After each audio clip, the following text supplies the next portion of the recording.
Module 22 डीपॉपुलेशन या पुराने झुंड को शेड से हटाना। एक बार जब झुंड एक निश्चित उम्र तक पहुंच जाता है तो पक्षियों को शेड से हटाकर उनकी जगह पर नए झुंड को लाया जाता है। इसे डीपॉपुलेशन कहा जाता है और आम तौर पर इसमें पक्षियों को पकड़ना, उन्हें क्रेट्स में रखना और उन्हें फार्म से बाहर ले जाना, उदाहरण के लिए दूसरे फार्म या कत्ल खाने ले जाना शामिल है। ये पक्षियों के लिए बहुत तनावपूर्ण अनुभव होता है। पक्षियों के जीवन के इस चरण में उनकी देखभाल करना उतना ही महत्वपूर्ण है जितना युवा पक्षियों के लिए। बड़े पक्षी विशेष रूप से नाजुक होते हैं, जिसकी वजह से उन्हें शेड से निकालने के दौरान उनकी हड्डियां टूट सकती हैं। पक्षियों को असहज ढंग से पकड़ने से उनकी हड्डियां टूटने का जोखिम बहुत अधिक बढ़ जाता है। पकड़े जाने से बचने की कोशिश करते समय फीडर या ड्रिंकर या पर्चों से टकराने से भी चोट की आशंका बढ़ जाती है। पूरी प्रक्रिया के दौरान पक्षियों के तनाव को कम करना महत्वपूर्ण है।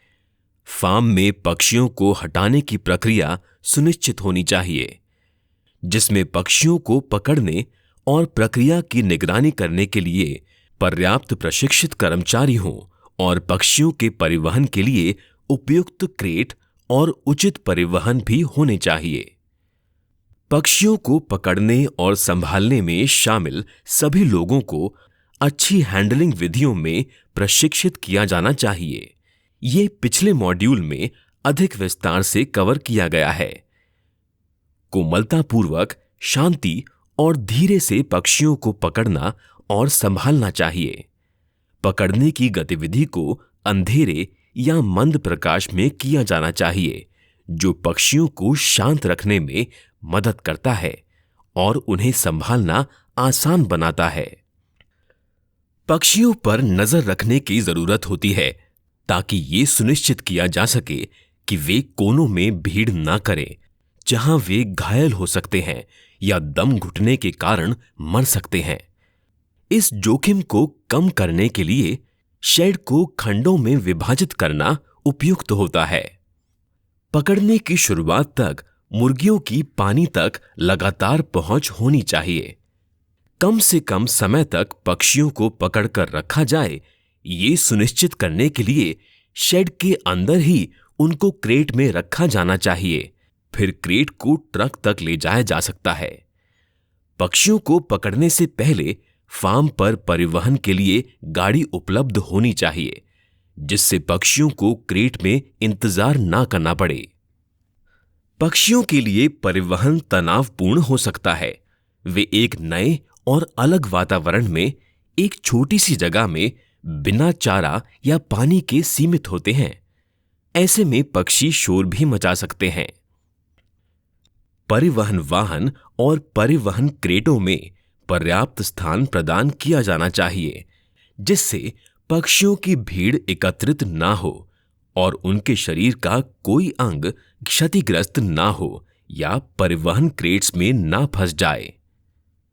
पर्याप्त वेंटिलेशन और मौसम से सुरक्षा सुनिश्चित करें।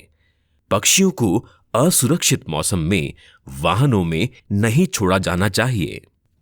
परिवहन का समय यथासंभव कम रखा जाना चाहिए।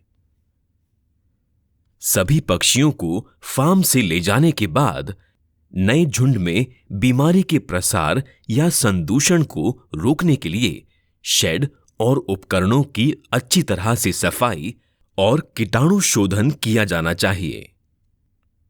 सारांश: जब मुर्गियां अंडा देना बंद कर देती हैं, तब वो बहुत नाजुक होती हैं और उन्हें देखभाल के साथ संभालने की आवश्यकता होती है। कैचिंग और हैंडलिंग हमेशा कोमलता और शांति से किया जाना चाहिए। मंद रोशनी और शेड को विभाजित करने का सुझाव दिया जाता है। परिवहन क्रेटों से चोट नहीं लगनी चाहिए और अत्यधिक भीड़-भाड़ नहीं होनी चाहिए। नए झुंड को रखने से पहले शेड और उपकरणों को अच्छी तरह से साफ किया जाना चाहिए और कीटाणु रहित किया जाना चाहिए। मॉड्यूल 22 का अंत।